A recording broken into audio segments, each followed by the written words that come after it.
Dwi wedi bod yn edrych ar y blodau yma tra bod chi gyd yn gwylio jambori, ond maen nhw'n hyfryd ac yn lliwgar dros ben. Nawr mae yna rhai glas yna, rhai coch a rhai piws. A dwi wedi cael syniad am rhywbeth i greu. Felly, dwi'n mynd i fynd i'r ystafell greu a gewch chi wylio'r patrol pawyrau. Reit, mae gyda fi bopeth yn barod yn fan hyn i greu.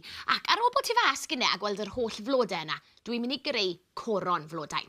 Nawr, na gyd sydd angen arna i yw staplwr, glanhawyr pibell, cordyn, siswrn, papur tisw lliwgar a chardfwrdd.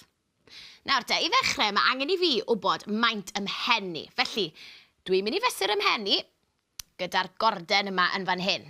Iawn te, rownd fan hyn. Dyma ni. A dwi'n gwybod nawr bod angen coron maint yma arna i. Felly, fydd angen i fi dorri cardfwrdd yr un hyd a'r gorden yma. Nawr, byddwch yn ofalus gyda'r siswrn yma a chofiwch ofyn am help oedolyn, iawn? Reit, felly fydd angen i fi dorri darn o gardfwrdd hyd yma. Ac os nag os gyda chi gardfwrdd hyd yma, wel, allwch chi ddefnyddio 2 ddarn a glido nhw at ei gilydd gyda tap silo. Dyna ni.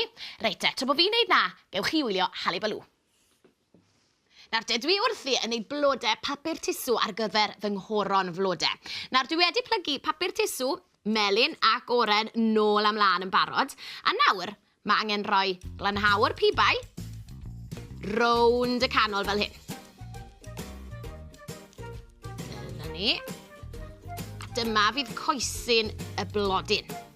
Nawr te, mae angen rhannu'r papur yma. Yna, a gwahanu'r oren oddi wrth y melyn. Fel na. A dyma fydd y petalau. A dwi am wneud yr ochr draw hefyd. A rhannu'r oren eto. Oddi wrth y melyn. A dyna ni. Blodyn, melyn ac oren. Nawr te, i roi'r blodyn yma ar y goron, na gyd sydd angen wneud yw troelli hwn o amgylch y cardfwrdd fel hyn. Coesyn. Dyna ni. Bydd ddim yn symud. A dyna ni. Mae'r blodyn yn sownd yn fyna. Nawr, nesa, dwi'n mynd i wneud blodyn glas a melyn, dwi'n meddwl. A na i wneud hynny, tra bod chi'n gwylio. Siwsio swyn.